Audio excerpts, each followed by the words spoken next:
Perle et je suis cofondatrice de La Brouette, un organisme en agriculture urbaine et mode de vie éco-responsable en Mauricie.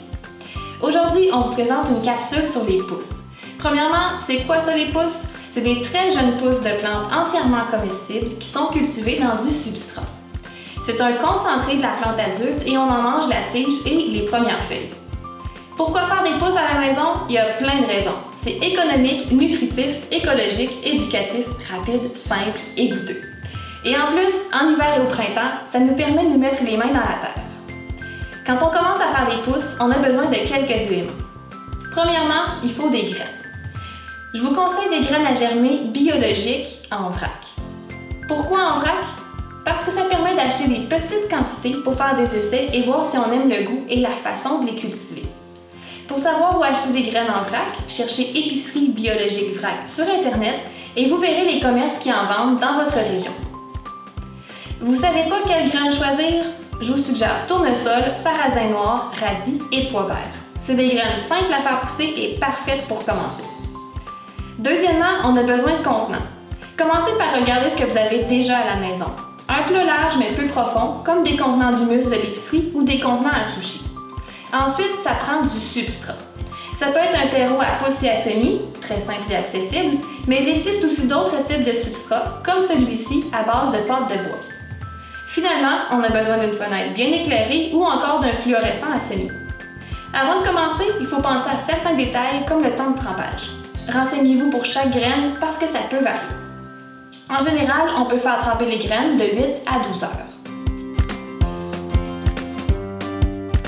On a les graines, on a le contenant, on peut commencer. En passant, c'est important de toujours bien se laver les mains avant de toucher les graines et les contenants. Donc on va couvrir les graines d'eau et faire tremper le temps recommandé. Pour la quantité, ce que j'aime faire, c'est les mettre directement dans le contenant et évaluer quel volume les graines vont prendre en trempant. On ne veut pas que les graines se chevauchent, donc il faut laisser de l'espace. On va humidifier le terreau et en répartir dans le fond d'un contenant peu profond. Je mouille le terreau un peu plus que quand je fais des semis. Je veux une bonne humidité pour éviter d'avoir à vaporiser avant l'apparition des racines. On égalise le terreau en le compressant légèrement. Ensuite, on étale les graines sur le dessus en évitant qu'elles se chevauchent pour éviter la moisissure. Pas besoin de recouvrir le terreau. On dépose un contenant identique par-dessus avec un léger poids. C'est ce qui va imiter l'action du terreau. On vaporise de l'eau au besoin pour garder le terreau humide, mais pas détrempé. En ayant un terreau bien humide et en laissant les contenants empilés, ça réduit beaucoup les besoins en eau au départ. Généralement, chez moi, les tiges sortent avant que j'ai besoin d'arroser. Une fois les tiges sorties, on place le contenant sur le bord d'une fenêtre bien éclairée ou sous une lumière artificielle. Sur le bord de la fenêtre, on va devoir faire tourner le contenant tous les jours pour éviter que les tiges penchent trop vers la lumière. On arrose régulièrement et, si possible, par le bas plutôt que par le haut. On n'attend pas trop avant d'arroser, ça peut sécher rapidement.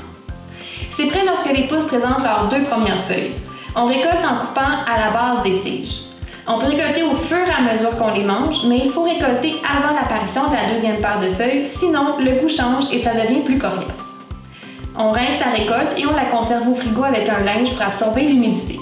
Ça se garde quelques jours selon la plante. Il ne reste qu'à composter le terreau et c'est tout. Bon appétit!